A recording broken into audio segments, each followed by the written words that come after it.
নমস্কার বন্ধুরা, আর জি কুকিং চ্যানেলে আপনাদের সবাইকে স্বাগত। আজকে নিয়ে হাজির হয়ে গেলাম বিট গাজরের এমন রেসিপি নিয়ে যেটা গরম ভাত, রুটি, পরোটার সাথে দুর্দান্ত লাগে। তো চলুন শুরু করা যাক।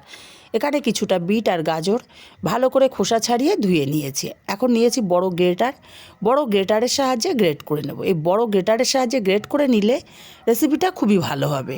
গাজরগুলোকে প্রথমে গ্রেট করে নিয়ে তারপর বিটগুলোকেও আমি গ্রেট করে নিয়েছি।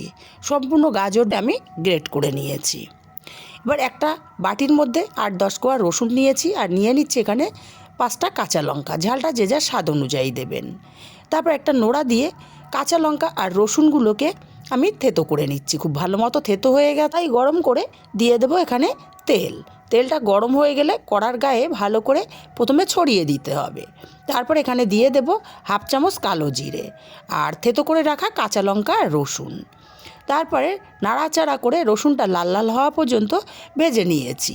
এখন এখানে দিয়ে দেব গ্রেট করা গাজর আর বিটটাকে দিয়ে প্রথমে নাড়াচাড়া করে ফোড়নের সঙ্গে খুব ভালো করে মিশিয়ে দিলাম।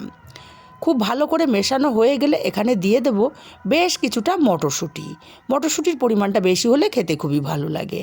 মটরশুঁটিগুলোকে দিয়েও আবারও খুব ভালো করে নাড়াচাড়া করে মিশিয়ে তারপর ঢাকা দিয়ে আমি 2 মিনিট রান্না করে নেব। 2 মিনিট পর ঢাকাটা খুলে আবারও নাড়াচাড়া করে দেব। এভাবে কিছুক্ষণ পর ঢাকা খুলে নাড়াচাড়া করে দিতে হবে, যাতে করে কড়ার গায়ে না লেগে যায়। কড়ার গায়ে লেগে গেলে পোড়া গন্ধ চলে আসবে, সেই ক্ষেত্রে রেসিপিটা খেতে ভালো লাগবে না। আবারও 2 মিনিট ঢাকা দেওয়ার পর আবারও ঢাকাটা খুলে নাড়াচাড়া করে দেব। এইভাবে ঢাকা খুলে আর ঢাকা দিয়ে বিট আর গাজরটা সেদ্ধ করে নিতে হবে। তারপরে এখানে 1/2 চামচ হলুদ আর স্বাদ মতো লবণ দিয়ে দিলাম। লবণ হলুদটাকে দিয়ে আবারও খুব ভালো করে নাড়াচাড়া করে সব কিছু মিশিয়ে দিয়ে আবারও আমি ঢাকা দিয়ে 2 মিনিট রান্না করে নেব। 2 মিনিট পর আবারও ঢাকা খুলে নিয়েছি। ঢাকা খুলে ভালো করে নাড়াচাড়া করে মিশিয়ে দেব। আর আমি এখন আর ঢাকা দেব না, যেহেতু গ্রেট করা গাজর আর বিট খুব ভালো মতো সেদ্ধ হয়ে গেছে। এইভাবে নাড়াচাড়া করে আরও 2 মিনিট রান্না করে নেওয়ার পরে তারপর বেশ কিছুটা ধনেপাতা কুচি এখানে দিয়ে দিলাম। ধনেপাতা কুচিটাকে দিয়ে খুব ভালো করে মিশিয়ে আলাদা পাত্রে নামিয়ে নিলাম। তাহলে তৈরি হয়ে গেল বিট গাজরের দুর্দান্ত রেসিপিটা কেমন লাগলো কমেন্ট করে জানাতে ভুলবেন না। ভালো লাগলে কাছের আত্মীয় স্বজন বন্ধুবান্ধবের কাছে শেয়ার করতে ভুলবেন না।